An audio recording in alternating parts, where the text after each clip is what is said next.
ब्रह्मा वरुणेन्द्र रुद्रमरुतः स्तुवन्ति दिव्यैस्तवैर्वेदैः साङ्गपराक्रमोपनिषदे गायन्ति यं सामगा ध्यानावस्थितगतेन मनसा पश्यन्ति यं योगिनो यस्यान्तं न विदुसुरासुरगणा देवाय तस्मै नमः।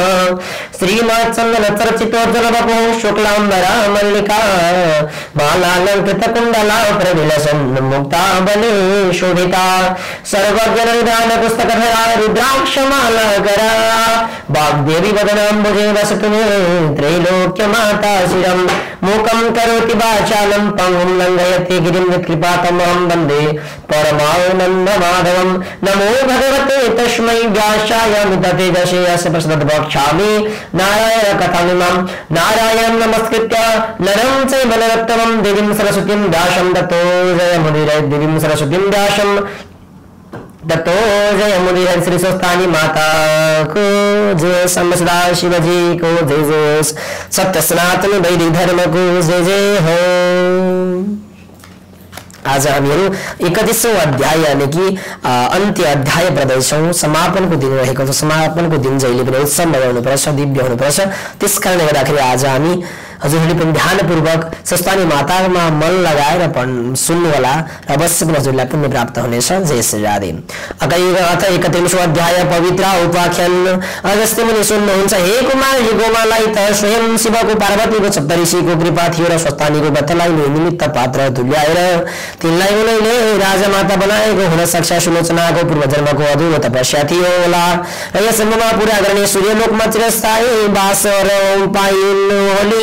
काञ्चन मालिनीको कथा मात्र श्रोताहरूको सुन्न पाए। उसको पुण्य फलबाट उसलाई प्राप्त भएको उसको अवस्थालाई राक्षस बाहेक कुनै अरू जनताले प्रत्यक्ष देख्न पाएनन्। तसर्थ अब यस्तो कथा सुनाइ बक्सियोस् जसले कुनै देवताको अनुग्रह नपाइकन पूर्वजन्मको अधुरो तपस्या नभकाइकन भनेपछि मात्रै पुण्य फल नपाइकन सच्चरित्रतापूर्वक दुखी जीवन बिताइरहेको बेलामा कसैको उपदेशको बारेमा स्वस्थानीको व्रत पूजा र त्रिवेणीको मकर स्नान गरेर मात्र त्यस पुण्यका प्रभावले तुरन्त त्यसै लोकमा मकर स्नानको र स्वस्थानीको उद्यापन गर्दा पूजा गर्दै त्यस ठाउँमा सबका सामु सबै निर्णय गरी दौला सम्पत्ति पाएर सबै लोकमा सम्म सुख शयन गरेका कोही पनि छैनन् भन्ने यस्ताको पनि एउटा कथा सुने बक्सियोस् भन्दा कुमारजी आज्ञा गर्नुहुन्छ। हे अगस्त्य मुनि, आज म प्रियाको त्रिवेणीको मकर स्नान साथै स्वस्थानीको व्रत पूजा मकर स्नानमा स्वस्थानीको व्रत पूजा मकरमा गए पञ्चरात्र व्रतको विषयमा उहिले सबै कल्पनाको 27औं तेस्रो युगको दोस्रो चरणमा काबिल्य नगरमा घटेको र मैले पनि मुनिहरुमा मुखबाट सुनेको यो अति राम्रो कथा तिमीलाई बताउँछु। ध्यानपूर्वक सुन। यसरी श्री स्वस्थानी कथामा कल्ली भन्नुभयो। अगस्त्य मुनिले भन्नुभयो, अघि कुनै समयमा त्यस कालपिल्य नगरमा सुवेदा नाम गरेका ब्राह्मणको विद्वान ब्राह्मण थिए। अनि पवित्रता धर्ममा रहने तिनकी पवित्रता नाम गरेकी पत्नी थिइन्। पूर्वजन्मका कुनै दुष्कर्मले ती ब्राह्मण यस जन्ममा धनले रहित भएका गरिब थिए। धेरै मानिसहरूसित माग्दा पनि केही पनि भिक्षा पाउँदथे, न कतै त्यस्तो खानेकुरा पाउँदथे, न कतै राम्रो वस्त्र नै पाउँथे। रूप र यौवनले मनमोहक रूप भएको उसको पतिलाई उनकी पतिव्रता पत्नी पवित्रता समेत तन मनले सेवा गर्थे। कहिल्यै अतिथिको पूजा गरेर यानी भोजन सत्कार गर्नु पर्यो भने तब त्यो नारी त्यो दिन भोकै रहन्थी र पनि विशालाक्ष अर्थात् बडा आँखा हुने गरी त्यो सुन्दरी स्त्री मलिन मुख भएकी हुन्नथी। त्यस्तै अति सुन्दरी दाँतवाली यानी हँसिनी अनि आफ्नो शरीरलाई सुकाउँदै अथवा दुब्लाउँदै गएकी प्रथा विपत्तिलाई कहिल्यै पनि घरमा खाना छैन भन्ने नजिक्याउने आफ्नो पत्नीलाई देखेपछि एक दिन त्यसुमेरा ब्राह्मणले आफ्नो भार्याको आफूमा भएको प्रेम बन्धनकन आफ्नो चित्तमा विचारेर अनि ती ब्राह्मणले आफ्नो भाग्यलाई धिक्कार्दै ती आफ्नो प्रिय भाषिनी पत्नीलाई भने, हे सुन्दरी, म के काम गरौं केही काम गर्दा पनि मैले भन्न पाउन सकिन, ठुला ठुला भव्य भव्य देश मान्छेसँग पनि माग्दछु तर तिमी पनि मलाई केही धन दिँदैनन्। हे सुन्दरी म के गरौँ, कहाँ जाउँ, तिमी नै मलाई केही उपाय भन। हे प्रिय बिना धनले त गृहस्थ आए चल्दैन, अब तिमी मलाई धन कमाउनका निम्ति प्रदेश जानका लागि आज्ञा देऊ। धन कमाउनका लागि म प्रदेश जान्छु, त्यस देशमा पनि जो होनहार हुनुहुन्छ उही नै मिल्दछ, तर उत्तम तब उद्यम त गर्नै पर्छ।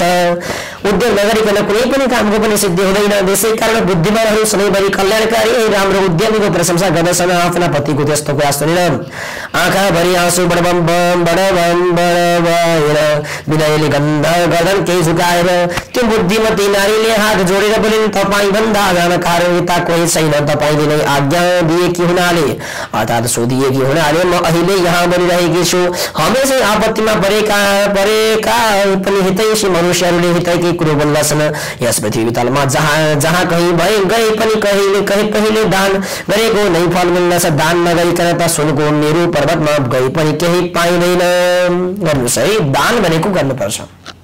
आफूले कमाएको 10% हरेक क्षेत्रमा दान गर्नुपर्छ। किनकि यदि हामी दरिद्र छौँ यानि कि हामी गरिब छौँ अथवा मध्यम स्तरका छौँ भने हामीले त्यही अनुसार दान गर्नुपर्छ। किनकि खोजेर दान गरियो भने पनि त्यो दानले हाम्रो पुण्य हुनेवाला छैन। किनकि खोजेर गर्न कहिले पनि दान गर्नु हुँदैन।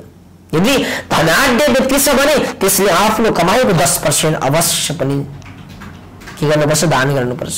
पत्रम पुष्पम फलम तोय भनेर भगवानले भन्नुभएको छ। तिमी यदि दरिद्र छौ यानि कि सक्षम छैनौ भने तिमीले मलाई फूलका पात टिपेर चढाए पनि त्यो मलाई धेरै द्रव्य चढाए बराबर हो, धेरै ठुलो दान दिए बराबर हो, भूमि दान दिए बराबर हो, फूलका पात टिपेर चढाए पनि। तर तिमी धनी छौ यानि गर्न सक्ने सामर्थ्य तिमीमा छ तर लोभ गर्छौ भने तिम्रो सबै दुर्गति हुनेवाला छ। किनकि जब हामीले हात फुकाइन्छ तब हामीलाई भगवानले अवश्य पनि दिनुहुन्छ। भगवानले दिनुहुन्छ भनेको मतलब के, हाम्रो आम्दानीका स्रोतहरू बढ्छन्, सबै तर्फबाट हाम्रो प्रशंसा हुन थाल्छ र हाम्रा तपाईँ जुन कार्य गर्दै हुनुहुन्छ त्यो कार्यको लागि कुनै व्यवसाय गर्दै हुनुहुन्छ भने त्यसमा व्यवसाय तपाईँको वृद्धि हुन्छ। त्यो भनेको भगवानले दिनु हो। भगवानले साक्षर आएर तपाईँले हातमा पैसा राखिदिनु त होइन। त्यही भएर जहिले पनि आफ्नो हातलाई चाहिँ फुकाउने गर्नुहोस्। किनकि हात फुकाइयो भने बल्ल हातमा केही पाइन्छ, हात बन्द गरेर राखियो भने यो हातमा केही पनि अड्दैन। हेर्नुहोस्, त्यो चम्चा उल्टो पारेर राखियो भने त्यसमा के अडिन्छ, डाडु उल्टो पारेर हामीले राखियो भने केही अडिन्छ, अडिँदैन। त्यस कारणले गर्दाखेरि डाडु कहिले पनि यसरी खोलेर राख्नुपर्छ। त्यही भएर हात पनि सबै खोलेर राख्नुपर्छ र हाम्रो मन पनि खोलेर राख्नुपर्छ, दिल खुलाउनुपर्छ। बल्ल हामी हाम्रा अवसरहरू प्राप्त हुन्छन् भनेको भगवानबाट हामीलाई प्राप्त हुन्छ। यसै गरी कथा प्रसंग दान नगरिकन त सुनको मेरो पर्वतमा गए पनि केही पाइँदैन। पूर्व जन्ममा जो विद्या दान गरेको छ, पूर्व जन्ममा जो धन दान गरेको छ, पूर्व जन्ममा जो भूमि दान दिएको छ त्यस जन्ममा यही नै प्राप्त हुन्छ। विधाता ब्राह्मणले छैटौका दिने धारमा जो लेखिएका छन् त्यही नै जहाँ गए पनि मिल्दछ। केही नदिएको वस्तु कहीँ मिल्दछ र कहीँ गए पनि केही मिल्दैन। हे बुद्धिदेव, पूर्व जन्ममा न मैले न तपाईँले सत्पात्रहरूको हातमा थोरै वा धेरै कति पनि चोखो धन दान दिएका रहेनछौँ। किनकि यो देशमा यानि यस ठाउँमा वा अर्को ठाउँमा जहाँ गए पनि सबै ठाउँमा पहिले दिएको नै पाइन्छ। विश्वेश्वर अर्थात् विश्वका पालक ईश्वरले अन्न मात्र वा अर्थात् खान पात्र प्रदान गरेको भए पनि कुनै प्रकारले दिन्छ या यानि पुर्याउँछ। त्यसकारण हे पति, तपाईँले पनि मैले पनि यही नै बस्नुपर्छ। हे महामान्य स्वामी, तपाईँ नभइकन त म यहाँ एक क्षण पनि मात्र पनि रहन सक्दिनँ। न आमा न बाबु न दाजु न भाइ न सासू न ससुरा न अरू मानिसहरू न आफ्ना बन्धु बान्धवहरू न पुनर्वासीहरू न छरछिमेवासीहरू ती कोही पनि पति नभएकी नारीलाई सत्कार गर्दैनन् अर्थात् मन पराउँदैनन्। पतिहीन त्यस नारीलाई सबैले दुर्भगा दुष्ट यस्तो ठान्दछन् र नाना प्रकारका निन्दा गर्दछन्। यसकारण यही रहेर जो मिलेको खाइ पिए सुख सन्तोषपूर्वक विहार गर्नुहोस्, तपाईँको भाग्य अनुसारको प्राप्ति यही नै भइहाल्छ। ती पत्नीको यस्तो कुरा सुनेर अनीति विद्वान व्यक्ति पनि त्यही नै रहे, कतै गएनन्। यतिमा यतिमा रहँदा बस्दा त्यही कुनै दिन मुनिहरूमा श्रेष्ठ कौडिन्य मुनि घुम्दै फिर्दै त्यो लोक आइपुगे। ती ऋषिलाई आएको देखेर अत्यन्त खुसी भएका ती ब्राह्मण हजुरहरूमा श्रेष्ठ सुमेधाले पत्नी सहित झर्याएर उठेर शिर झुक्क्याएर बारम्बार नमस्कार गर्दा भएर भने म धन्य छु, भाग्यमानी कृपा गरिएकोले कृतार्थ छु, आजै मेरो जीवन सफल भयो। मेरो अहोभाग्यले प्रभु देखिनु भएको छ, अर्थात् तपाईँको दर्शन पाएँ भने ती मुनीश्वर कौडिन्यलाई ती सुमेधाले भने म अनि उनलाई सुन्दर आसनमा बसालेर ती कौडिन्य ब्राह्मणलाई अर्घ्यादि पूजा गरे। तब ती ऋषिलाई विधिपूर्वक बसाली अध्यश्रेष्ठ भोजन गराउँदै केही झोकी छुलगाकारी नगी चाहिँ उभिएकी ती स्त्रीहरूमा अति उत्तम पवित्र ब्राह्मणीले विनयपूर्वक हे विद्वान कान्तिकाल दर्शी मुनि, कुन प्रकारले हाम्रो दरिद्रताको नाश होला भनेर ती दयालु ऋषिलाई सोधिन् र फेरि भनिन्, हे दयालु ऋषि, पूर्व जन्ममा दान नदिकन यस जन्ममा केही कसरी धन विद्या र असल गृहिणी पाइन्छ र तैपनि मेरा पति मलाई छोडेर अर्कै देशतिर पराया नगरमा नचिनेका मान्छेसित भिक्षा माग्नका लागि जाने इच्छा गरिरहनु भएको छ। हे विद्वान मुनि, मैले तपाईँलाई कही ठुला कारणहरूले घेरेर राखिरहेकी छु। मैले उहाँलाई पूर्व जन्ममा नदिएको कुनै पनि वस्तु अनि कति पनि यस जन्ममा कतै पाइन्न यस्तो भनेर रोकिएकी छु।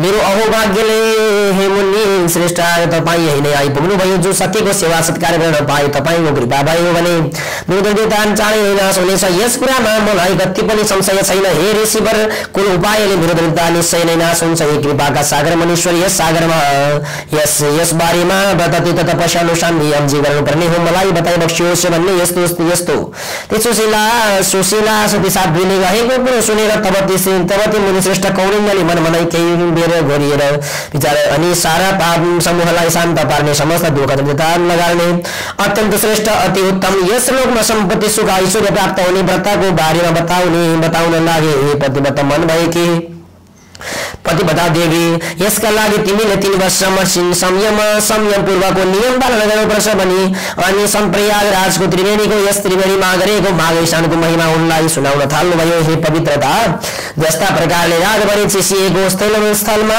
प्रत्येक दिन उदाउन लागेका सूर्यको तातो मिसिएको चिसो तातोको सङ्गम समय अति आरोग्यकारी अति पुण्यदायी हुन्छ। त्यस्तै प्रकारले सूर्यको प्रथम दक्षिणायन सकिएर उत्तरायण आरम्भ हुँदा चिसोमा तातो बढ्दै गएको चिसो तातोका सङ्गम महिना माघ महिना पनि अति पुण्यदायी हुन्छ। त्यसैले पौष शुक्ल पूर्णिमाका दिन स्वयं स्वस्थानी देवी पनि पृथ्वीमा ओर्लिएर सारी नदी अर्थात् गण्डकीको किनारमा 1 महिनासम्म निवास गर्ने हुनुहुन्छ। त्यसै मौका छोपी स्वर्गका अप्सरा पनि सारी नदीमा नुहाएर स्वस्थानी देवीको पूजा गर्न त्यही आउने गर्दछन् र उनीहरू त्यस महिनालाई नै स्वस्थानी अब महिना पनि भन्दछन्। ती देवी नारी जातिको हुनाले त्यतिखेर मात्र त्यही गएर वा घरमै रहेर वा प्रयागको त्रिवेणीको किनारमा बसेर भए पनि श्रद्धा भक्तिका साथ नियम पालन गरेर उहाँको पूजा आजा गर्ने आफ्ना भक्तजनहरूलाई विशेष गरी नारी जातिलाई आफू वैकुण्ठ फर्कनेको दिन सौभाग्य दिने र सौभाग्य स्थायी रहने वर दिनुहुन्छ र वैकुण्ठ जानुहुन्छ। प्रत्येक दिन र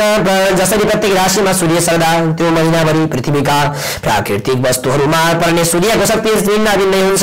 जस्तै उही रुखमुनि रुख बोट उही पोत्रा उही बुटा भए पनि तुला राशिमा सूर्य रहँदा कार्तिकमा ढकमक्क भएर फुल्ने फुलहरू मीन राशिमा सूर्य रहँदा चैत महिनामा फुल्दैनन्, चैत्रमा फुल्ने फुलहरू कार्तिकमा फुल्दैनन्। प्रत्येक महिनामा घट्ने भिन्न घटना हो ती महिनामा घट्दैनन्। त्यस्तै गरी उही नदी उही पोखरी उही ताल उही त्रिवेणी भए पनि मकरमा सूर्य रहँदा माघ महिनामा मात्र नदीहरूमा विशेष गरी त्रिवेणी नदीहरूमा सूर्यको पुण्यदायी शक्ति रहेको हुन्छ। त्यसैले माघमा नदी वा त्रिवेणीमा गरेको स्नानले पाप नाश र पुण्य बढाउँछ। हे पवित्र मन भएकी पवित्रता सहित पानी स्वभाव भइने पवित्र निर्मल स्वच्छ सेतो अनि मैला सफा गर्ने नाच्ने दाह नाश शान्ति दिने हुन्छ। जुन पनि पापी सारा पानी सारा प्राणीहरूमा उद्धार गर्ने पोषण गर्ने जीवन दिने यानी बचाउने हुन्छ।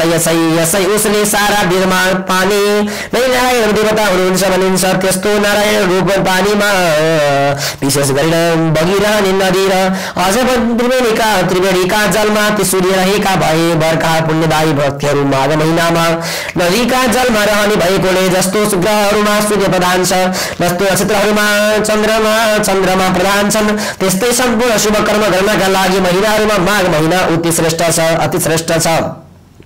माघ राशिमा सूर्य भएको माघ महिनामा चिपचिपे पनि नदीबाट जलमा प्रातःकालमा गरिएको स्नानले पानी पापीहरूलाई पनि स्वर्ग दिन आउँछ। हे पवित्रता अचरले भरिएको तिनै लोकमा यस्तो योग दुर्लभ छ। अशक्त जन पनि यस लोकमा केवल तिनै दिन भए पनि बहदो नदीमा नुहाओस्। अशक्त जनले पनि दरिद्रता दूर गर्ने इच्छाले केही न केही दान गरोस्। माघ महिनामा तिनै दिन पनि तीर्थमा स्नान गर्नाले धनी जनहरू धेरै बाँच्ने हुन्छन्। मकर राशिमा सूर्य रहेको पुण्य समयमा 5 वा 7 वा दुवै दिन भए पनि गरिरहेको माघ शुक्ल पक्षको चन्द्रमा बढ्दै गए धेरै झै फल बढ्दै जाने हुन्छ। किनकि पति पुण्य माघ मास मनुष्यहरूलाई पुण्य दिने हुन्छ। स्नान दान आदि कर्मले माघका सबै तीर्थयात्रीहरू असल कार्य गर्नका लागि योग्य छन्। किनकि ती कार्य गर्नेहरूलाई तिनले अक्षय स्थान दिलाउँछन्। यसकारण आफ्नो कल्याण चाहने व्यक्तिहरू माघ महिनामा बस्ती बाहिर रहेको जलमा नुहाउने गर्नु। अब पनि तिमीलाई माघ स्नान गर्ने विधि बताउँछु। श्रेष्ठ मनुष्यहरूले माघमा व्रत बसेर माघ स्नान गर्नका लागि केही नियमहरूको पालन गर्नुपर्छ। धेरै फल पाउनका लागि बुद्धिमानले कतिपय खाने कुराहरू पनि छोड्नुपर्छ। महिनाभरि भुइँमा सुत्ने गर्नुपर्छ। तिल मिलाएको घिउको हवन गर्नुपर्छ। सनातन वासुदेव भगवानलाई तिनै काल यानी प्रातः मध्याह्न सायं त्रिकाल पूजा गर्नुपर्छ। भगवान मन्दिर माधवको उद्देश्य गरेर अखण्ड दीपको दान पनि गर्नुपर्छ। दाउरा काम्लो वस्त्र जुगा कुमकुम केसर घिउ तेल डाँसना सिरक गलैँचा परार अन्न यी सब वस्तु पनि हे पवित्रता देवी यथाशक्ति आफ्नो सावगास अनुसार माघमा दान गर्नुपर्छ। यस्तै नै गरी माघ महिनामा वेद पढेको ब्राह्मणलाई एक यति भए पनि सुन दान गर्नुपर्छ। यो दान त समुद्र झै कहीं नै नरासिने गर्नुहुन्छ। माघ महिनामा अर्काले बोलेको आगो बत्ती जलले तर ताप्नु बिघ्न नपरेकोले दान नलिनु। माघको अन्तमा सावगास अनुसार ब्राह्मणलाई भोजन गराउनु अनि आफ्नो कल्याण चाहने व्यक्तिले तिनलाई दक्षिणा दिनु। एकादशीको व्रतको उद्यापन गरे चाहिँ त्यसै गरी माघको व्रतको पनि अन्तमा उद्यापन गर्नु। हे पवित्र हृदय भएकी पवित्र अक्षय स्वर्गवास चाहने श्रद्धालु व्यक्तिले अनन्त पुण्य पाउनका लागि तथा श्री विष्णु भगवानलाई प्रसन्न पार्नका निमित्त अघि कहिएका कुराहरू अवश्य गर्नुपर्छ। हे गोविन्द हे अच्युत हे माधव मकरमा सूर्य रहेको माघ महिनामा गरिएको यो स्नानले हे भगवान कहे अनुसारको फल प्राप्त गर्नु। अवश्य यस्तो मन्त्र उच्चारण गरेर चुपचाप नुहाउने गर्नु अनि एकाग्र चित्तले बारम्बार वासुदेव श्रीकृष्ण माधवलाई स्मरण गर्नु। नजिक पुरोम जलाशय नभए जलपूर्ण गाग्रोलाई राति बाहिर खुल्ला वायुमा राखेर घरैमा नुहाउने पनि हुन्छ। त्यस्तो घरको पनि स्नान पनि तीर्थकै स्नान बराबर समस्त इच्छाहरूलाई पूरा गर्नेवाला हुन्छ। माघमा नियमपूर्वक व्रत गर्नेले भोजनमा चाहिने सबै वस्तु सहितको चिरा पनि दान गर्नुपर्छ। त्यस्तो स्नानको प्रभावले त्यो मनुष्य नरकमा जाँदैन। मनुष्यहरूले तातो पानीले जुन स्नान गर्दा घरैमा गरिन्छ मकर स्नानमा सूर्य रहँदा गरिएको त्यो स्नान सदाको भन्दा 6 गुणा बढी फल दिने हुन्छ। हे पवित्रता यस्तो बस्ती बाहिर पानी बने पनेर आदिमा गरिएको माघ स्नान चाहिँ घरैमा 12 वर्ष गरिएको नित्य स्नान बराबरको हुन्छ। पोखरीमा 2 गुणा र सामान्य खोलामा नुहाएको स्नान फल 4 गुणा बढी हुन्छ। स्वयं बनेका तालहरूमा गरिएको माघ स्नान सदाको स्नानभन्दा 100 गुणा त्यस्तै अरू महिना महानदीहरूको सङ्गममा गरिएको माघ स्नान चाहिँ सदाको भन्दा 400 गुणा बढी फल दिन्छ। हे पवित्र मकरमा सूर्य रहँदा गङ्गामा गरिएको माघ स्नानले मात्रै पनि मनुष्यले चाहिँ कहिएका ती सबै फलको 1000 गुणा फल प्राप्त गर्छ। माघ महिनामा जो जन गङ्गामा डुबुल्की मारेर नुहाउँछन् ती जन 4000 युगसम्म स्वर्गबाट फर्कदैनन्। जो मनुष्य माघमा गङ्गामा नुहाउँछ जसले प्रतिदिन 1000 तोला सुन दान गरेको बारम्बार फल पाउँछ। माघ महिनामा गंगा स्नान गर्नाले जो फल प्राप्त हुन्छ त्यस्तो त्यो फल भन्दा प्रयागमा गंगा यमुना सरस्वतीको त्यो संगममा गरिएको माघ स्नानले गंगामा स्नानको 100 गुणाको 1000 गुणा बेसी फल मिल्छ भने ऋषिहरूले भन्नु भएको छ। हे पवित्र जनताको कल्याण गर्नका लागि परेका ब्रह्माजीले नै पृथ्वीवासी जनताहरूले गरेका थुप्रा पाप समूहलाई भस्मीभूत पार्नका लागि प्रयागराज तीर्थ बनाउनु भएको हो। अब त्यस स्थानको बारेमा पर्वत राम्रोसित यसैको वर्णन गर्छु सुन। निश्चय नै प्रियाको सेतो कालो मिसिएको जल जल भएको सङ्गम कन ओहिनी ब्रह्माजीले सपाप रूपी पापी पशु मनुष्यहरूको पाप नाच्नका लागि नै बताउनु भएको थियो। 100 करोड पाप गरेको पापी व्यक्तिले पनि मकरमा सोइरहेको माघ महिनामा जुत गङ्गा यमुनाको सेतो कालो मिसित जल भएको प्रयागराजको सङ्गममा हो भने उनी उसले गर्भवास गर्नु पर्दैन। जुन मनुष्यले 5 प्रकारको महापाप भएको छ त्यस्तो पञ्च महापातकीले पनि माघ महिनामा प्रियाको त्रिवेणीमा स्नान गर्यो भने त्यस्तो जल पनि परमपदमा प्राप्त हुन्छ जहाँ सेतो कालो जलप्रवाह मिलेको छ। त्यसका लागि गङ्गा र सरस्वती पनि नदी पनि मिसिएकी छन्। त्यस्तो पवित्र त्यो त्रिवेणीका सङ्गम स्थानको स्वयं सृष्टिकर्ता ब्रह्माजीले पनि बनाएको छ। त्यस त्रिवेणीमा नुहाएर निष्पाप भएका जनहरू तिनको त्यो पर्वाहरू बाटोबाट सरासर विष्णुको लोक जाउन् भनी निर्माण गरिएको हो। हे पवित्र विष्णुको माया पर पार पाइन सक्नुको छ। देवताहरूले पनि सहजै जित्न सकिनेछ। यस्तै बलि ती विष्णु वैष्णवी माया पनि माघमा प्रयागमा आइन् भने खाक भएर उड्दछिन्। माघ महिनामा प्रयागको त्रिवेणीमा डुबुल्की लाएर नुहायो भने तीन नुहाउने व्यक्तिले नै पछि तेजोमय लोकहरूमा अनेक सुखहरू भोगेर अन्तमा भगवानमा लीन हुन्छन्। जो जन्म मकरमा सुरु रहेको माघ महिनामा गङ्गा यमुनाको सङ्गममा स्पर्श गर्न मात्र पनि गर्छ भने त्यस पुण्यको बखान गर्न त त्रिगुण चित्रगुप्त पनि पुरा सदैनन्। जो मनुष्य मकर राशिमा सुरु रहेको माघ महिनामा गङ्गा यमुना सरस्वतीको सङ्गममा राम्रोसित नुहाउँछ त्यसको त्यो पुण्यको महिमा बताउन स्वयं ब्रह्माजी पनि समर्थ हुनुहुन्न। 100 वर्षमा भन्दा पनि बेसी वर्ष निहार बसेको जलफल हुन्छ। त्यसको माघ महिनामा गङ्गा यमुना सरस्वतीको सङ्ग्राम प्रयागमा 3 दिन मात्रै स्नानमा नुहाउनाले प्राप्त हुन्छ। अनि सूर्यग्रहणमा कुरुक्षेत्रमा 1000 भरि सुन दान गर्नाले जो पुण्य प्राप्त हुन्छ त्यो फल माघमा प्रायको त्रिवेणीमा दिनहुँ माघभरि नुहाउनाले प्राप्त हुन्छ। हे पवित्र अन्तस्करणवाली साध्वी 1000 राय सूर्यज्ञ गदा जो अविनाशी फल प्राप्त हुन्छ त्यस्तो फल माघभरि गङ्गा यमुना सरस्वतीको सङ्गम प्रयागमा दिनहुँ त्रिवेणी स्नान गर्नेहरूलाई निश्चय नै प्राप्त हुन्छ। अनि पृथ्वीमा तीर्थहरू छन् तथा त्यस्तै जो सातपुरीहरू छन् ती पनि मकरमा सुरु रहेको माघ महिनामा प्रियाको त्रिवेणीमा स्नान गर्न मनुष्य रूपधारी धाउँछन्। पापीहरूले नुहाउँदा ती पापीहरूको संसर्गको दोषले सबै तीर्थहरू मैला भएका हुन्छन्। ती तीर्थहरू पनि स्वरूपधारी आएर प्रियाको त्रिवेणीमा माघभरि नुहाउनाले फेरि स्वच्छ निर्मल वर्णका हुन्छन् अर्थात् शुद्धि रहन्छन्। फेरि पवित्र सृष्टिको सुरुदेखि प्रत्येक जन्ममा मनुष्यहरूले जो पाप बटुलेका छन् अर्थात् सञ्चित गरेर राखेका छन् त्यस्ता क्रूर धेराई हेर्ने रुखो बोलाइ बोल्ने दयाहीन व्यवहार गर्ने द्रव्य पिशाचजनका पनि पूर्वजन्ममा सबै पाप प्रियाको त्रिवेणीमा माघभरि नुहाउनाले भस्मीभूत हुन्छन्। प्रियाको त्रिवेणीमा माघ महिनामा 3 दिन मात्र नुहाउने मनुष्यहरूको पनि यही बारी मन शरीर जीवनभरमा गरेको पाप निश्चय नै बिलाउँछ।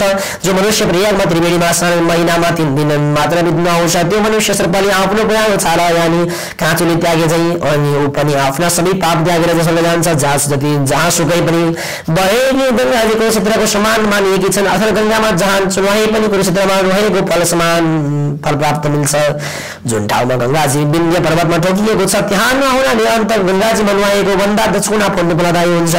काशीमा उत्तर वाहिनी गङ्गाजी विध्वंस गमनी भन्दा 100 गुणा फलदायी छन्। काशीकी उत्तर वाहिनी गङ्गा भन्दा गङ्गा यमुना सरस्वतीको सङ्गमकी गङ्गा 100 गुणा अधिक फल दिनेवाली छन्। पश्चिम वाहिनी ती गङ्गा र अन्तकाको भन्दा 1000 गुणा बेसी फल दिन्छ। जुन पश्चिम वाहिनी भएको ठाउँको गङ्गाको दर्शन मात्रले पनि ब्रह्महत्या जस्तो पाप विनाश हुन्छ। जो गङ्गाजी यमुनामा मिल्दा पश्चिम वाहिनी उत्तर मिलाएर मिल्दछन् ती त्यो दुर्लभ स्नानको जन्म माघ महिनामा यदि स्नान गर्न पाइयो भने त्यस नुहाउनेका करोड पाप पनि नम्रतावत मर्दछन्। यही त्यसै पानीमा मिलाउँछन्। हे पवित्र धातु गङ्गा यमुना सरस्वतीको सङ्गम अर्थात् दोवान नै पृथ्वीमा त्रिवेणी नामले प्रसिद्ध छ। जसको जलमा अमृत बन्दछन् दुर्गति नाशक बन्दछन् स्वर्गतिदायक बन्दछन्। त्यस त्रिवेणीमा माघ महिनामा एक छिन मात्रै पनि रहन पाउनु देवताहरूलाई पनि दुर्लभ छ। ब्रह्मा विष्णु महेश्वर रुद्रादित्य मरुद गन्धर्व लोकपाल यक्ष किन्नर नाग र अरिमा आदि अष्ट सिद्धि साधेका सिद्धहरू जस्तै जो अरुद्र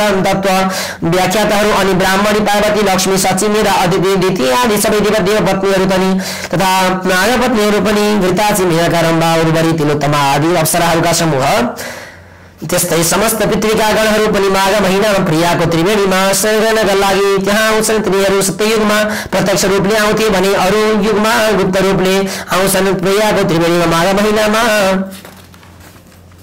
महिनाका दिन 3 दिन मात्रै पनि नभएको जुन फल प्राप्त हुन्छ त्यो फल त पृथ्वी तलमा 1000 अश्वमेध यज्ञ गर्नेले पनि प्राप्त गर्न सक्दैन भन्ने यति वृत्तान्त सुनाए पवित्र उहिले काञ्चनमा नामकी बरीले प्रयागमा प्रत्येक माघमा बरी नियमपूर्वक रहेका उसका पुण्य फलहरू मध्ये केवल 3 माघको मात्र त्यस त्रिवेणीको आफूमा कलेक्सनको फल हुने कुनै राक्षसलाई दिएकी थिए त त्यस्तै पुण्य फलको प्रतापले त्यो जस्तो उग्र पापी पनि राक्षसत्वबाट मुक्त भएको थियो र देवताको देव जस्तै दिव्य देहको भएर विमानमा चढी स्वर्ग गएको थियो भन्ने काञ्चन मालिनीको नाम कथा पनि सुनाउनु भयो। तसर्थ यो पवित्रता अब तिमी पनि पूर्वजन्मका बाँकी समस्त पाप पखाल्नका लागि अब आउने पौष शुक्ल दशमीका दिन प्रयागको त्रिवेणीको तटमा गई माघको मसान्तरसम्म कल्पवास बस्ने गरे। त्यही बसे शुक्ल एकादशीदेखि पूर्णिमासम्म दिन हो त्रिवेणीमा 3 दिन बटुल डुबेकी मारे शरीर शुद्ध्याई त्यसपछि त्रिकाल नुहाई भुइँमै काम्लोमा सुते ब्रह्मचर्यमा रहे। सधैँ दिन गो तेस्रो प्रहरमा एक साग मात्र विष खाए। पूर्णिमाका दिन हात गोडाका नङ्गा थिए। त्यसै दिनदेखि त्रिकाल स्नान गर्ने गरी मध्याह्न स्नानको बाद त्रिवेणीको तिरमै बालुवाको 2 डिस्को उडाई दिने। त्यसैमा चन्द्र अक्षता धूप दिन नैवेद्यले शिव पार्वतीको पूजा दिन गर्ने गरी माघ शुक्ल पूर्णिमासम्म स्वस्थानीको व्रत गरेर त्यसै पूर्णिमाका दिन स्वस्थानीको उद्यापन पूजा अर्थात् व्रत समाप्तिमा गरिने पूजा गरी मगरमा सूर्य शरीर रहेको माघभरि नै त्यसै दिनसम्म दम्पतिले नै त्रिकाल 3 दिन डुबुल्की त्रिवेणीको जलमा नुहाएर विशेष गरेर मकर राशिमा एकसाथ सूर्य चन्द्रमा पृथ्वी रहेर कुम्भयोग परेको माघे औँसीमा डुबैले सके 108 डुबुल्की मारेर त्रिवेणीमा नुहाई साबगास गरी भए गरिब गुरुवालाई खुवाई या अन्न भटाई। यसै नै 2 माघ बिताई तेस्रो माघमा माघ शुक्ल एकादशीदेखि पूर्णिमासम्म कल्याणकारी पञ्चरात्र व्रत गर। जुन व्रत गर्नाले यस लोकमा सम्पत्ति सुख प्राप्ति र शान्त परलोकमा मुक्ति समेत मिल्दछ। त्यो पञ्चरात्र र व्रत श्रद्धापूर्वक गर्दा बिहानै त्रिवेणीमा नुहाएर जो 5 दिन पुरै पानी मात्र पिएर निहार रहन्छ त्यो व्रतवती गरी मरेपछि वैष्णव लोकमा बास पाउँछ। जो जन ती 5 दिन यसरी हेर्नुहोस् हामीले वैष्णव लोक प्राप्त गर्छ भने जस्तै हामीले स्वर्ग भनेको के भन्दाखेरि हाम्रो बैंक ब्यालेन्स जस्तो हो स्वर्ग। जहिलेसम्म हाम्रो पैसा रहन्छ त्यहिलेसम्म हामीले त्यहाँबाट ब्याज प्राप्त गर्छौँ अथवा कुनै पनि कार्य गर्नलाई कहाँबाट सक्छौँ भन्दा बैंकबाट सक्छौँ। तर वैकुण्ठवास भनेको यस्तो ठाउँ हो जहाँ हामी पुगिसकेपछि कहिल्यै पनि फर्केर आउनु पर्दैन। अवश्य पनि तपाईँहरूलाई विश्वास नलाग्न पनि सक्छ स्वर्ग र वैकुण्ठका मैले कुरा गरिराख्दाखेरि यानी कि एउटा व्यक्तिबाट उसको रगतबाट उसको शरीरबाट एउटा नवजीव यानी कि सबै चेतना भरिएको आफूले जे सोच्यो त्यही चाहने व्यक्ति त्यही गर्न सक्ने व्यक्ति भइरहेको हुन्छ भने जसरी मान्छेको पास्टले गर्दाखेरि प्रेजेन्ट राम्रो हुन्छ र प्रेजेन्टले गर्दाखेरि फ्युचर राम्रो हुन्छ। यानी कि भूतकालले यानी कि बितिसकेको कारण समयले गर्दाखेरि आजको हाम्रो समय राम्रो हुन्छ र आजको हामीले जस्तो परिश्रम गरिन्छ त्यो कारणले गर्दाखेरि हाम्रो भविष्य निर्धारण हुन्छ भने त्यसै गरी पूर्व जन्मको कारणले पनि यो जन्म निर्धारण भएको हुन्छ। त्यसकारणले गर्दाखेरि स्वर्ग र वैकुण्ठ भनेर यसो छुट्याइएको छ जहाँ स्वर्गमा हामी जहिलेसम्म हाम्रो पुण्य रहन्छ तहिलेसम्म हामीले भोग गर्न सक्छौँ। तर वैकुण्ठमा हामीले सधैँभरि पुण्य प्राप्त गर्न सक्छौँ सधैँभरि त्यहाँ बास गर्न सक्छौँ। यस्तो के रहेको छ भन्दाखेरि स्वर्गको र वैकुण्ठको महत्त्व रहेको छ। कथा प्रसंग जो जन पहिलेका सबै पापबाट छुटेर स्वर्गलोकमा गएर आउँछ जो जन ती 5 दिनसम्म ब्राह्मण भोजन गराउँछ त्यस जनले विधिपूर्वक देवता सहितका सारा दानव र मानवलाई भोजन गराए बराबरको पुण्य पाउँछ। यी 5 दिनसम्म स्वच्छ शुद्ध पानी पिए भरिएको जलपूर्ण घटा जो जन ब्राह्मणलाई दान गर्छ त्यस जनले नै मानव चर आचर सहितको सकल ब्रह्माण्डले दान गरियो भन्ने ठानी हुन्छ। जो जन ती 5 दिनसम्म प्रातः स्नान गरेपछि प्रशस्त तिल भरिएको पात्र दान गर्दछ जो यस लोकमा ठुला ठुला धेरै सुख भोगेर अन्तमा परलोकमा सूर्यलोकमा गएर आनन्दसित रहन्छ। ती 5 दिनसम्म जो जन अटल ब्रह्मचर्यमा पूर्वक रहन्छ जो जन मरेपछि स्वर्गमा गएर स्वर्गका अप्सराहरूका साथ हर्षपूर्वक रहन पाउँछ। हे साध्वी हे सज्जन सुशीला हे कल्याणकारी तिमी पनि आफ्ना पतिका साथ यस्ता प्रकारको विधिपूर्वक त्यो व्रत र स्वस्थानी देवीको पूजा गर तब तिमी यस लोकमा धनधान्यले युक्त भएर अनेक सुख भोगी शेष सुव्रते बतिबते मरेपछि स्वर्ग जानेछौ। यति भन्दै खाई बसी वरी सकी उठी बाहिर आई सुविधाले कुरुवाले छोरो दारो ल्याएको पानीले हात मुख धोई छुटछाट गरी टप्याएको त स्वच्छ तौलिहाले हात मुख पुछी बस्न ठिक पारिएको आसनमा बसी एकछिन गफ गाफले मन बहलाई पनि अनि उठी आल्खा पहिरी झोली पेन बेरे कमण्डल हातमा झुल्ड्याई खराओ लगाई तब पवित्रताले पारस्पर्श गरिएका तब त खराओ सुनेरा परसम्म पुर्याई चरणमा ढोगिएका ऋषि कौण्डिन्यले जाउँ है त भन्दै आफ्नो बाटो लागे। हे अगस्त्य मुनि, तब त्यसरी कौण्डिन्यले भनिएको उनले ती कौण्डिन्यले जसरी बताउनु भएको थियो त्यसै गरी पौष शुक्ल एकदशमीदेखि मकरमा सूर्य रहेसम्म प्रयागको त्रिवेणीको तटमा दम्पति साथै भई कल्पवास बसी आफ्ना पतिका साथमा श्रद्धा भक्तिपूर्वक त्यो व्रत पूजा गरिन्। त्यो साल असौजमा मलमास परेकोले पार्वण लागेपछि परेको माघ शुक्ल एकादशीदेखि थालेको पूर्ण उपवास पूर्वकको त्यो पञ्चरात्रले व्रत पूरा भएपछि माघ शुक्ल पूर्णिमाको दिन आफ्ना पतिका साथै उनकी रहेकी उनै स्वस्थानी देवीको उद्यापन पूजा गरेकी ठाउँमा राजभवनबाट आफूतिर आइरहेको राजाको छोरो युवराजदेखि देख्दी भइन् अनि उनीहरूमा जन्मदै मर्नु पर्ने फेरिमा भड्किरहनु पर्ने यानि कि अनेक अवतार लिएर यस संसारमा आउनु पर्ने वैकुण्ठमा बस्न नपाइने।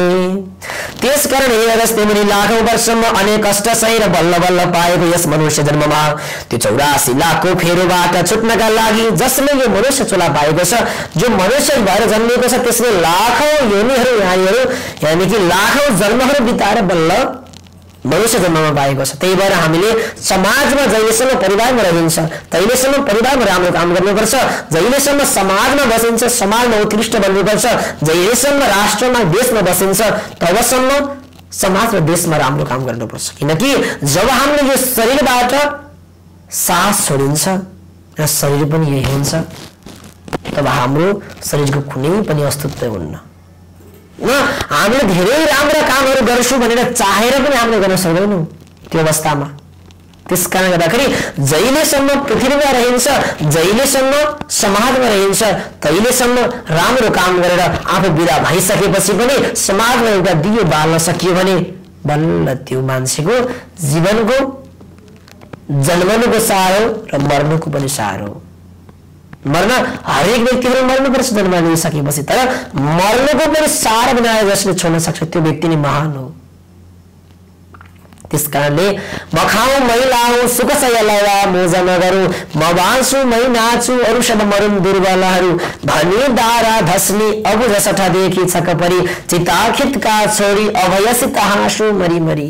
यस्ता म खाऊ मै लाऊ मै मात्रै सुख सयल भोग गरौँ भन्ने विचारलाई छोडेर सर्वे भवन्तु सुखिनः सबैजना सुखी हुन्, सर्वे सन्तु निरामया सबैजना निरोगी हुन्, सर्वे भद्राणि पश्यन्तु मेरो मात्र प्रगति नहोस्, आई मात्र नभनौँ उही भन्न सिकौँ, म होइन हामीहरू भन्न सिकौँ, मेरो मात्र प्रगति नहोस् हाम्रो प्रगति होस् भन्न सिकौँ, सबैजनाको प्रगति होस् भन्न सिकौँ र कोही पनि रोगी नहुन् निरोगी रहन् सबैजना भनेर यस्तो कामना गर्न सकियो भने अवश्य पनि, किनकि संसारमा न कसैको कोही शत्रु हुन्छ न कसैको कोही मित्र हुन्छ। यहाँ त जसले जस्तो व्यवहार गर्छ त्यही अनुसारका शत्रु र मित्र पाइने गर्छौँ। तपाईँले राम्रोहरूसँग व्यवहार गर्नुहुन्छ भने तपाईँका सबै मित्रहरू हुन्छन्, तपाईँहरूसँग टेवा व्यवहार गर्नुहुन्छ नराम्रो व्यवहार गर्नुहुन्छ भने तपाईँका त्यहाँ शत्रु हुन्छन्। त्यसकारण गर्दाखेरि जहिलेसम्म समाजमा रहन्छ तहिलेसम्म राम्रो काम गरेर बसौँ र जब बिदा भइन्छ एउटा समाजमा दीप बालेर यानि कि राम्रो उज्यालो आफ्नो बत्ती बालेर छौँ, आफ्नो अविस्मरणीय क्षण बनाएर छौँ, दीप बालेर छौँ। कथा प्रसङ्ग त्यसकारण अगस्त्य मुनि, लाखौं वर्षसम्म अनेक कष्ट सहेर बल्ल बल्ल पाएको यस मनुष्य जन्ममा 84 लाखको फेरोबाट छुट्नका लागि नारीहरूले पञ्चरात्रि व्रत सहित श्री स्वस्थानीको व्रत पूजा र नर नारी दुवै नै प्रियाको त्रिवेणीमा कल्याणकारी मकर स्नान अवश्य गर्नुपर्दछ। जो कोही पनि मनुष्यहरू यस संसारमा जन्मिएर त्रिवेणीहरूमा नुहाई शुद्ध पवित्र भएर सर्वशुद्ध विधिले अर्थात् असल विधिपूर्वक पवित्र र सुविधाले जस्तै गरी स्वस्थानीको व्रत पूजा र त्रिवेणीमा मकर गर्ने गर्दछन् त्यस्ता मनुष्यहरू यस लोकमा सुख सम्पत्ति भोग गरेपछि स्वर्गमा इन्द्रले जस्तै सकल ऐश्वर्य भोगी त्यसपछि तिनै भगवानले स्तुति गर्ने भगवान विष्णुको धाम वैकुण्ठमा जान्छन्। त्यसरी सिन्ध पुराणे केदारखण्डे माघ महात्म्य कुमार समाज श्री स्वस्थानी परमेश्वर्य फलदायं पवित्र पुण्य फल प्राप्ति नाम 31 अध्याय। हरये नमः। अगस्त्य मुनि शिष्य शिष्य तुलसी राम सर्वदा ना स्नान दानार्चनं प्रोक्तं मागे यत् क्रियते जनैः इति सुतानि पदकथा समाप्ता उपनयतु मङ्गलं वः सकल जगन् मङ्गलालयः श्रीमान् दिनकदकिरणे भूतनवोदरनिवेशण कृष्ण काले वर्षतु परजन्य पृथिवी सारे दिशों चोदयतु ब्राह्मण सुतनिर्भया अपुत्रः पुत्रेण सन्तो पुत्रः सन्तो पौत्रेण निधन सदन सन्जीवन सुदां सुदां तत्रैव गङ्गा यमुना तत्र गोदावरी सिन्धु सरस्वती च तीर्थानि सर्वाणि वसन्ति तत्र यत्र तुरकथा प्रसंग यदुनुसारः जगलाय सर्वस्तारदा यादिनादन्न मण्डलाय सुगतमासः ब्रह्मसुति संग्रामवदि देवशतमेधा संबंध संस्कृति भगवति विशेषाद्यपः कायेन वाचा वसुन्द्रिरामयोमिना प्रकृतिस्वभर करोमि यद्यत् सकलं परस्मै नारायणाय समर्पये श्रीसुतानि माता को शाम्ब सदा शिवजी को सत्य सनातन वैदिक धर्म को जय जय हो जय श्री राधे। आजको लागि भने दिव्य दर्शन कार्यक्रमबाट श्री सुस्तानी व्रत कथा लिएर यो वर्षको लागि भने बिदा हुन चाहन्छौँ र अर्को वर्ष भने श्री सुस्तानी कथाबाट अवश्य पनि पाल्नेछौँ। फेरि यसै गरी तपाईहरू सामु कथा मैले सुनाउनेछु, हजुरहरूले सँग गर्नुहुनेछ, धेरै पुण्य लाभ हामीले प्राप्त गर्नेछौँ किनकि कथा सुन्नु पनि धेरै अवसर प्राप्त गर्नुपर्छ, धेरै भाग्य भएर मात्र कथा सुन्न पाइन्छ। त्यसकारणले गर्दाखेरि अनुष्ठानहरू धार्मिक कार्यहरू कुनै कुनै पुण्य कर्म नभइकन सुन्न पाइँदैन। त्यसकारणले गर्दाखेरि अवश्य अर्को वर्ष हामीले फेरि श्री सुस्तानी व्रत कथा अवश्य पनि श्रवण गर्नेछौँ र आजको लागि पनि सुस्तानीबाट बिदा चाहन्छु। भोलिबाट फेरि हाम्रो दिव्य दर्शन कार्यक्रमबाट अवश्य पनि हजुरहरूले प्रत्येक दिन फरक फरक विषय वस्तुबाट सँग गर्न पाउनुहुनेछ। अहिलेसम्म त लगभग प्रत्येक अध्याय हजुरहरूले सँग गर्नुभएको थियो र भोलिबाट पर्सिबाट फेरि नयाँ नयाँ टपिकमा हजुरहरूले लाभ लिन सक्नुहुन्छ भन्दै आजको लागि पनि म बानी पनि दिव्य दर्शन कार्यक्रमबाट बिदा चाहन्छु। जय जय श्री राधे।